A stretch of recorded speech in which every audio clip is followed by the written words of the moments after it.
Mes chers enfants, nous allons lire Shabbat prochain la paracha de Vayeler qui va coïncider avec Shabbat Shuvah, c'est-à-dire le Shabbat intermédiaire entre Rosh Hashanah et Yom Kippour. Et c'est assez rare. Il arrive parfois que Vayeler soit seul, mais la plupart du temps, Nitzavim et Vayeler sont récités ensemble. Alors c'est pour des raisons liées au calendrier et au rattrapage de calendrier que des fois ils sont lus en séparés. Et donc c'est l'occasion pour nous de rappeler que concernant la paracha de Vayeler, c'est l'une des dernières parachiotes de la Torah, puisqu'il y a juste deux parachiotes juste après, il y aura Hazinu et il y aura Vezot Habelacha. Qu'est-ce qu'est la particularité de Vayeler par rapport aux parachiotes qui suivent? Il s'agit de Moïse, le fameux grand Moïse, Moshe Rabbeinu, qui fait ses adieux. Il arrive à l'âge de 120 ans et il arrive au soir de sa vie. Et avant de quitter ce monde, eh bien, il veut faire une sorte de testament à tout son peuple, à ses enfants. Et après qu'il ait scellé cette nouvelle alliance avec tous les membres du peuple d'Israël, la première ayant été faite au Sinaï et la seconde juste avant d'entrer en terre d'Israël, alors les enfants d'Israël ont regagné leur foyer dans le camp d'Israël. Moshe Rabbeinu, Moïse, a ensuite quitté sa propre habitation près de la tente d'assignation pour se rendre dans le camp des 12 tribus, et ce afin de leur faire honneur, mais aussi de prendre congé d'eux, comme le rapporte le Ramban, mais aussi de les consoler de sa disparition prochaine. Vous voyez la différence d'un enfant gâté capricieux, c'est qu'il est toujours en train de s'apitoyer sur son sort et de pleurnicher. Parfois, cette attitude, elle n'est pas que quand on est gamin, mais elle perdure tristement chez certains adultes. Eh bien, un grand maître d'Israël, c'est tout le contraire. Lui, il ne pleurniche pas. Au contraire, il console de son vivant les quelques heures qu'il lui reste à vivre pour ceux qui vont être tristes de sa disparition. Et donc, il va les consoler de sa disparition prochaine afin que la tristesse causée par son départ n'assombrisse pas la joie d'avoir scellé l'alliance faite avec Dieu et entre Dieu et le peuple d'Israël. C'est en tout cas ce que rapporte le Sforno comme idée intéressante. Moïse sait bien qu'il s'agit du dernier jour de sa vie, comme nous l'enseigne le Zohar HaKadosh, car les tzadikim savent reconnaître le moment où l'âme commence à se retirer du corps. C'est ce dont atteste le Or HaChaim HaKadosh. Il y a un autre enseignement du Midrash qui dit que 30 jours avant le décès de quelqu'un, eh bien ce quelqu'un, il est entouré par un malach, un ange, qui vient d'une certaine manière lui annoncer qu'il va quitter ce monde. Donc si c'est vrai pour le commun des mortels, c'est-à-dire pour toute personne, a fortiori pour un tzaddik qui lui carrément, non seulement est prévenu 30 jours avant, mais au moment précis où il va quitter, où son âme va quitter le corps, il en est absolument prévenu d'une certaine manière. Quel est l'intérêt de savoir le moment de sa mort? Il y a des gens pour qui connaître le moment de sa mort ne change pas grand-chose à leur façon d'être. Parce qu'en fait, ils n'ont pas foi dans la vie du monde futur. Et donc pour eux, considérant qu'il n'y aura plus rien après, alors ils préfèrent passer leurs dernières heures à consacrer le temps à ce qui leur est le plus important au jour d'aujourd'hui, au moment présent. Et si ce ne sont pas des gens très grands ou très élevés, alors c'est un petit peu la dernière cigarette du condamné, ou alors le dernier petit plaisir que voudrait vivre une personne avant de mourir. Et lui, c'est exactement le contraire. Lui, c'est quoi sa dernière volonté? Sa dernière volonté, c'est de laisser derrière lui un message de lumière, de bonheur, d'amour et d'exemplarité pour les générations futures. Et c'est pourquoi il existe un usage que toutes les personnes pieuses connaissent.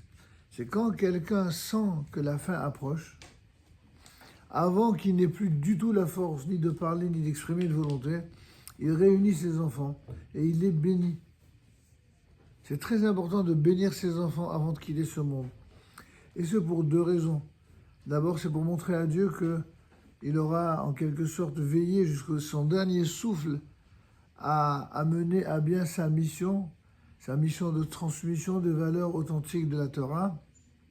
Mais c'est effectivement pour les enfants eux-mêmes, voire les petits-enfants, de considérer ce moment qui est douloureux, difficile de la séparation, comme un moment qui va leur parler, qui va les motiver et les guider dans leur vie future, à ne jamais perdre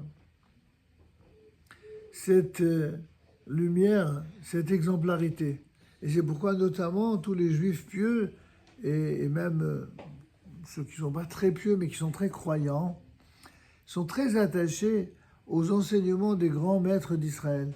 Parce que ce qu'ils nous laissent avant de quitter ce monde, c'est une lumière et une beauté fantastique à travers les enseignements de la Torah qu'ils partagent à leurs élèves, à leurs enfants et aussi à tout le peuple d'Israël. Alors c'est ainsi que, quand on dit Vayeler Moshe, Moshe est parti, c'est donc pour faire ses adieux. Les 6 premiers versets vont être consacrés à l'encouragement de Moïse.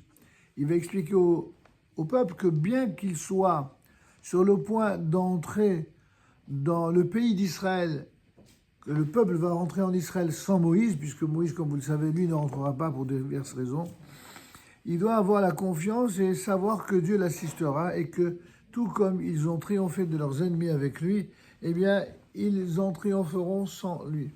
On voit donc ici un véritable chef d'Israël, c'est celui qui veille à ce que les ennemis d'Israël ne triompheront pas de ses enfants. Mais il y a quelque chose de très émouvant que nous dit le Midrash là-bas sur la raison pour laquelle Moïse n'est pas rentré en terre d'Israël. Parce qu'on est étonné quand même, avec tout ce que Moïse a fait pour ce peuple, et aussi pour Dieu d'une certaine manière, il a respecté sa volonté. Il a reçu la Torah, il a transmise au peuple. Il a accompagné ce peuple qui était parfois difficile dans le désert pendant 40 ans. Et voici qu'au meilleur moment, au moment d'entrer en Israël, Moïse, comme on l'a vu dans la paracha de Vaïtranan, va supplier Dieu pour avoir le mérite d'entrer. Et Dieu lui dit non. Ton rôle à toi, c'était d'amener les Juifs à la Torah et à la terre d'Israël. Mais toi-même, tu ne rentreras pas. Alors c'est tellement douloureux que les rabbinim m'ont posé la question, mais pourquoi? Vous savez qu'est-ce que l'une des réponses formulées par le Midrash Rabbah, la première fois que j'ai lu cette réponse, je me suis mis à pleurer. Tellement j'ai pris ça à cœur. Et tellement j'ai compris beaucoup de choses quant à la façon dont on doit comprendre ce que c'est qu'un vrai maître d'Israël.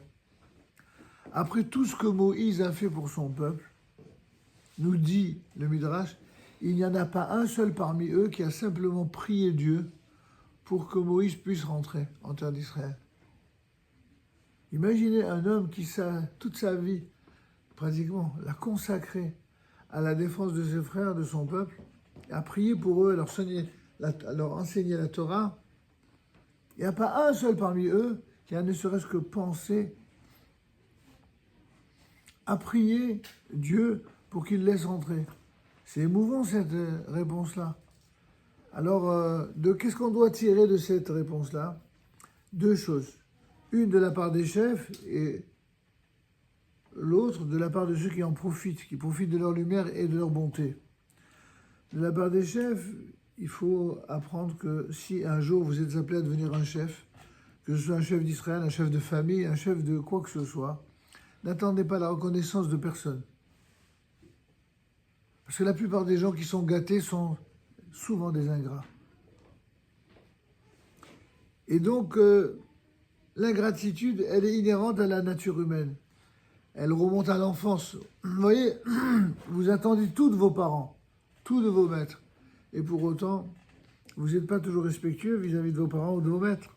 Même si vous l'êtes pour la plupart. Mais des fois, vous vous égarez, ça peut arriver.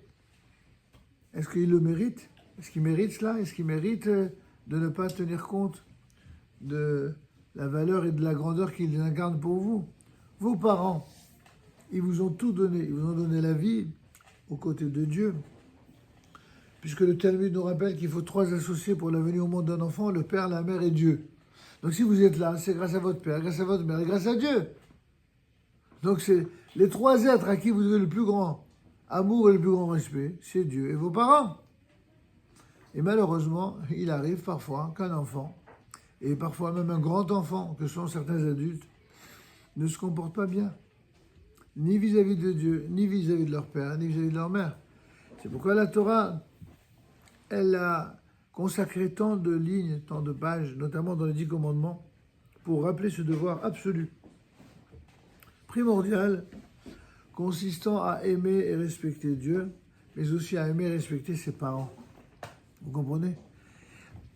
Et donc, si, de notre côté, en tant qu'enfant, on a ce devoir de tout faire pour être à la hauteur, mais si un maître ou un parent voit qu'un enfant est un ingrat, eh ben, c'est pas grave. C'est pas ça qui l'empêchera de continuer à aimer son élève ou son enfant. Malgré l'ingratitude, malgré le fait qu'il ne se comporte pas bien, eh bien, un vrai chef, c'est ça. C'est celui qui aime et qui recherche toujours le bien de chacun des membres de sa famille, que sa famille soit les enfants qu'il a fondés avec son épouse, ou que la famille soit la communauté ou le peuple d'Israël, et parfois même l'humanité. Il faut être capable d'aimer. C'est seulement par un amour intelligent, un amour constructif, qu'on peut réaliser de très grandes choses et surtout transmettre aux générations futures cette volonté d'être aimant et de construire. Ça vous semble peut-être évident, mes enfants, ce que je vous dis, mais ne croyez pas que c'est si évident. Aujourd'hui, vous avez des enfants dans le monde qui sont nourris à la haine, qui sont cultivés par un enseignement de haine et de mort. Vous voyez ça dans l'actualité, vous voyez ça dans les manifestations, vous voyez ça dans certaines décisions de certains dirigeants dans le monde qui préfèrent soutenir des gens qui détruisent et qui haïssent plutôt que ceux qui construisent et qui aiment. La Torah nous enseigne que dans tous les cas de figure, eh bien, Dieu donnera à chacun le résultat, mais aussi la récompense, ou parfois le châtiment ou l'épreuve qu'il mérite. Je terminerai sur ce point, puisqu'on est la veille de Rosh Hashanah. N'oubliez pas, mes enfants, que le jour de Rosh Hashanah, c'est non seulement tous les juifs du monde qui passent un à un en jugement, mais tous les non-juifs du monde aussi passent en jugement, d'après la Torah. Et c'est pas qu'au plan individuel, c'est également au plan des peuples et des nations. Tous les peuples et toutes les nations, ainsi que leurs chefs, passent en jugement ce jour-là. Et que prennent bien garde tous ceux qui prennent des décisions ce jour-là, que ce soit parmi les individus ou parmi les nations, en fonction précisément de l'attitude qu'ils adopteront vis-à-vis de leurs semblables, vis-à-vis de l'humanité et vis-à-vis d'Israël. Eh bien, Dieu les jugera et leur donnera exactement ce qu'ils méritent. C'est ça qu'on appelle Yom Hadin, le jour du jugement. Sur ce, Shabbat, plutôt, Tikatez-vous les Chaim, que vous soyez inscrits dans le livre de la vie, vous, vos parents, vos frères et sœurs, vos amis, et que, Be'ezrat Hashem, vous soyez toujours désireux d'être meilleur chaque jour que la veille. Ça, c'est cela, faire Teshuvah, c'est cela qu'on doit faire pour Rosh Hashanah, regretter les fautes et les erreurs qu'on a commises dans le passé, s'engager à ne plus les reproduire et effectivement et assurément devenir meilleur que la veille. Tikatez-vous les Chaim et Shana Tova, en tout cas à vous tous.